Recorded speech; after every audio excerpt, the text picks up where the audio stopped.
नमस्कार दोस्तों, स्वागत है आपका आपके अपने YouTube चैनल जीएसजी न्यूज में। जैसा कि आप स्क्रीन पे देख रहे हैं, सिविल सर्विसेज क्रॉनिकल इस नाम से जो करंट अफेयर्स की बुक आती है, उसमें आज हम जनवरी 2025 जो ये अंक है, इसमें नवंबर 2024 का जो है करंट अफेयर दिया हुआ है। उसमें पर्यावरण वाला जो हिस्सा है, पर्यावरण एवं पारिस्थितिकी नाम से आता है, और उसमें भी एक सब हेडिंग है प्रदूषण।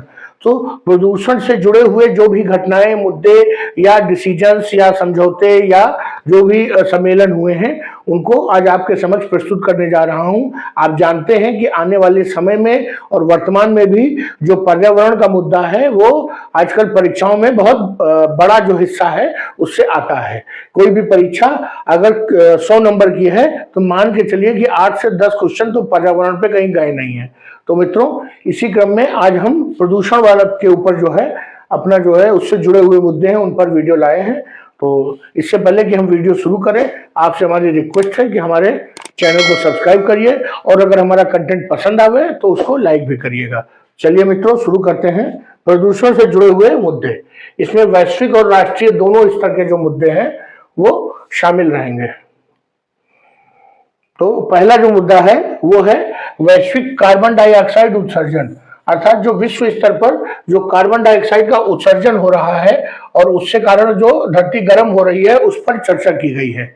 इसमें हाल ही में ग्लोबल कार्बन प्रोजेक्ट द्वारा जीवाश्म ईंधन से होने वाले जो कार्बन डाइऑक्साइड उत्सर्जन है, उससे संबंधित एक अध्ययन जो है वो प्रकाशित किया गया है। इस अध्ययन में कहा गया है कि जीवाश्म ईंधन से भारत के कार्बन डाइऑक्साइड उत्सर्जन में 2024 में 4.6% की वृद्धि होने की उम्मीद है। अर्थात भारत में जो कार्बन डाइऑक्साइड का उत्सर्जन है वो 2023 की तुलना में 4.6% बढ़ जाएगा। और वैश्विक स्तर पर जो जीवाश्म आधारित कार्बन डाइऑक्साइड उत्सर्जन इस साल 37.4 बिलियन टन के रिकॉर्ड स्तर को छू जाएगा। अर्थात केवल भारत ही नहीं, पूरे विश्व में जो है ये कार्बन उत्सर्जन में वृद्धि देखने को मिलेगी। 2023 की अपेक्षा 2024 में ये 0.8% की वृद्धि को दर्शाता है। विश्व की जो सबसे बड़ी अर्थव्यवस्था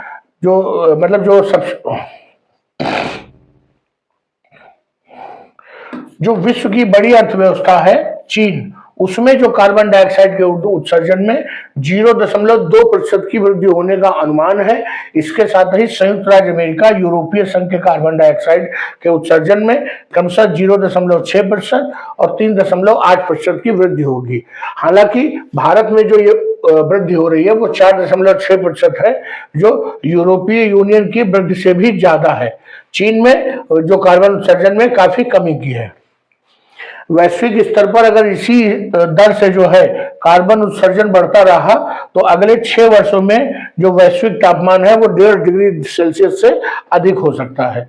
और भारत का योगदान जो है 8% है टोटल कार्बन डाइऑक्साइड के उत्सर्जन में। वैश्विक में भारत का जो हिस्सा है वो 8% है, और वहीं पर चीन, अमेरिका और यूरोपीय संघ का जो हिस्सा है वो 32%, 13% और 7% है। तो सबसे ज्यादा जो है कार्बन जो उत्सर्जन करता है वो चीन करता है, लेकिन चीन ने अपने कार्बन उत्सर्जन पे कंट्रोल किया है और अब बढ़ने नहीं दे रहा है। बाकी देशों में इसमें वृद्धि हो रही है। भारत में कोयले, तेल और प्राकृतिक गैस और सीमेंट से होने वाले कार्बन डाइऑक्साइड में वृद्धि होने की उम्मीद है। इसमें क्या है, अर्थव्यवस्था हमारी तेजी से बढ़ रही है।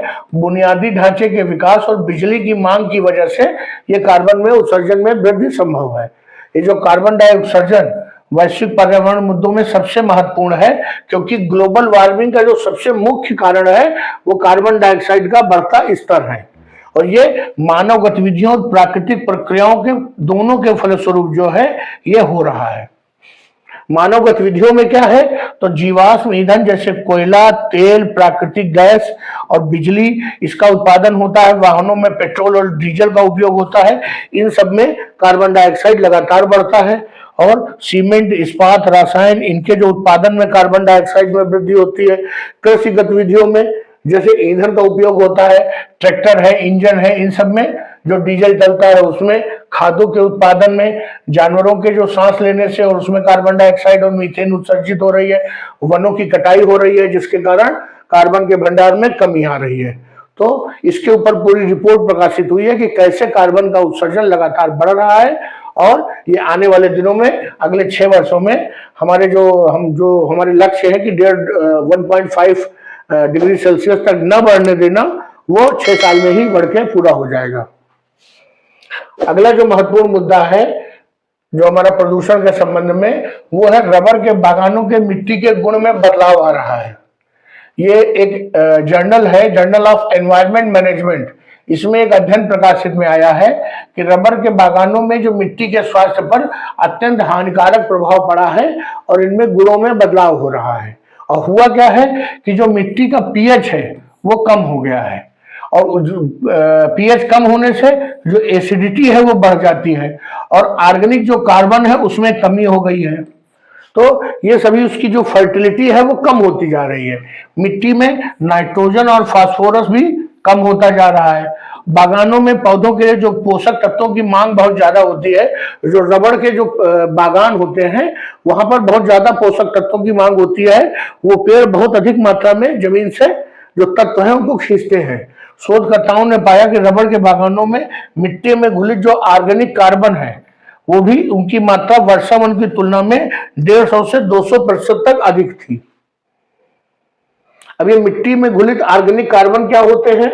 ये जो है ऐसे कार्बनिक पदार्थ हैं जो मिट्टी के पानी में जो है घुलित रूप में मौजूद होता है। और ये कहाँ होते हैं? ये पत्तियां, जीव, पौधे, इन सब के डिकम्पोजिशन से उत्पन्न होता है जो घुलित ये कार्बन है, और मिट्टी के पोषक के तत्वों के साथ सक्रिय रूप से जुड़े रहते हैं। और जब होता क्या है कि जब पौधों को जरूरत होती है तो वो इन कार्बन को खींच लेते हैं। और अगर पीएच स्तर 0 से 7 के मध्य है तो कोई भी चीज जिसका पीएच 0 से 7 के मध्य है वो एसिडिक होगी, अगर 7 है तो न्यूट्रल होगा, अगर 7 से अधिक है तो बेसिक होगा। तो यहाँ पर पाया गया है कि मिट्टी का पीएच लेवल 7 से कम हो गया है, अर्थात उनमें हाइड्रोजन प्लस की जो है कंसंट्रेशन बढ़ गया है, मिट्टी अम्लीय हो गई है। तो आने वाले दिनों में जो रबर का उत्पादन है उसमें भी कमी आ सकती है। क्या होगा? उत्पादन कम हो जाएगा, पौधों में वृद्धि नहीं होगी, पौधों में वृद्धि नहीं होगी और उत्पादन कम हो जाएगा, मिट्टी का स्वास्थ्य लगातार गिरता जाएगा, और एक दिन ऐसा आएगा कि इन क्षेत्रों में फिर रबर का उत्पादन समाप्त हो जाएगा। ये जो प्राकृतिक रबर है यह है क्या चीज? तो हेविया ब्रासिलियंसिस, हेविया ब्रासिलियंसिस नाम का जो पेड़ है उसका जो दूध निकलता है, उसका जो सैप निकलता है, उसी को से शोधन करके उसको प्रोसेसिंग करके ये नेचुरल रबर को प्राप्त किया जाता है। और ये इसका उपयोग कहाँ होता है? टायर निर्माण में होता है, औद्योगिक उत्पाद में होता है, और विभिन्न प्रकार के जो रबड़ के उत्पाद होते हैं, अच्छी रबड़ के उत्पाद, उनमें इसका उपयोग होता है। ये जो मुख्य उत्पादक देश जो हैं वो थाईलैंड, इंडोनेशिया, मलेशिया, भारत इसका जो है इसके मुख्य उत्पादक हैं। लेकिन भारत में बहुत सीमित होता है, थाईलैंड, मलेशिया, इंडोनेशिया में बहुत ज्यादा मात्रा में रबड़ का उत्पादन होता है। और इसका जो उत्पादन भारत में होता है वो वही दक्षिण भारत में केरल, तमिलनाडु, कर्नाटक, असम, त्रिपुरा, जहां पर बारिश अधिक मात्रा में होती है वहीं पर इसका उत्पादन हो रहा है। और इसकी जो मांग है वो बहुत ज्यादा है, इसलिए दक्षिण पूर्व एशिया और जो उष्णकटिबंधीय क्षेत्र है जहां पर नमी और उमस रहती है वहां पर इसका खेती का काफी प्रचार प्रसार हो गया। इसके ऊपर एक क्वेश्चन है कि मिट्टी की बढ़ती हुई अम्लता के संबंध में कथनों पर विचार करिए।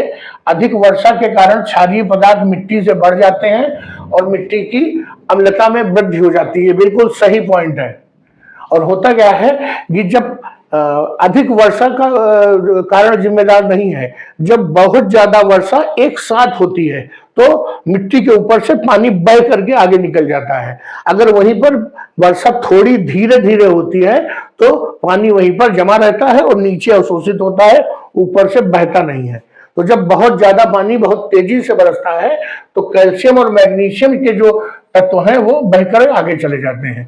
इसके कारण नाइट्रोजन, फास्फोरस, पोटेशियम जैसे पोषक तत्वों की उपलब्धता घट जाती है। ये दोनों ही पॉइंट सही है, आंसर इसका सी होगा। अगला देखते हैं जो मुद्दा है वो है जलवायु परिवर्तन प्रदर्शन सूचकांक। इसमें एक जो संस्था है German watch, new climate institute climate action network international ने जो है ये संयुक्त रूप से जलवायु परिवर्तन प्रदर्शन सूचकांक जो है जारी किया है। कब जारी किया है? 20 नवंबर 2024 को जारी किया है और 60 से अधिक देशों को इसमें शामिल किया गया है। भारत का जो स्थान है वो 10वां है और पिछले साल की तुलना में भारत 2 पायदान नीचे खिसक गया है। इसका मतलब पिछली बार भारत का स्थान 8वां था, जो इस बार से बेहतर था। भारत की जो प्रति व्यक्ति उत्सर्जित जो है वो 2.9 टन CO2 प्रति व्यक्ति उत्सर्जन है और वैश्विक औसत जो है वो 6.6 टन जो है प्रति व्यक्ति जो है उत्सर्जन है। उससे तो हमारा लगभग जो है 1/3 या मान सकते हैं, एक आधा मान सकते हैं। इस सूचकांक में पहले 3 स्थान पर कोई देश नहीं है। फिर डेनमार्क 4थे स्थान पर है, नीदरलैंड 5वें स्थान पर है और चीन जो है विश्व का सबसे बड़ा जो CO2 उत्सर्जक है वो 55वें स्थान पर है। अमेरिका जो दूसरा सबसे बड़ा उत्सर्जक है वो 97वें स्थान पर है। दोनों बहुत ही कम प्रदर्शन करने वाले देशों में शामिल है, अर्थात इन दोनों देशों की रैंक बहुत ही खराब है, चीन और यूएसए की, क्योंकि पूरी तरह से इंडस्ट्रियलाइजेशन है इन देशों में और जो मैन्युफैक्चरिंग एक्टिविटी बहुत ज्यादा होती है और जीवाश्म ईंधन का बहुत उपयोग करते हैं, तो स्वाभाविक है कार्बन का उत्सर्जन बहुत ज्यादा हो जाएगा। 4 सबसे निचले रैंक वाले जो देश हैं उनमें ईरान है, सऊदी अरब है और संयुक्त अरब अमीरात है, क्योंकि इन देशों में जो फ्यूल है, जो क्रूड ऑयल है वो बहुत ज्यादा है, तेल बहुत सस्ता है, हर चीज में तेल की खूब खपत की जाती है, तो स्वाभाविक है कार्बन का एमिशन ज्यादा होगा और रूस भी इसी श्रेणी में है। यह सूचकांक विश्व के सबसे बड़े कार्बन उत्सर्जकों की वैश्विक ग्रीन हाउस उत्सर्जन में कमी, नवीकरणीय ऊर्जा, ऊर्जा उपयोग और जलवायु नीति के मामले में प्रगति को ट्रैक करता है। तो ये बताता है कि कौन सा देश कार्बन के उत्सर्जन को कम करने के मामले में कितना गंभीर है, ये उसकी सूचकांक है। तो चलिए मित्रों, ये वीडियो यही समाप्त करते हैं। आपको हमारा कंटेंट और जो इसके अंदर जो वीडियो में जो फैक्ट्स हैं जो आप परीक्षा उपयोगी लगे हों तो वीडियो को लाइक करिए, चैनल को सब्सक्राइब करिए। धन्यवाद।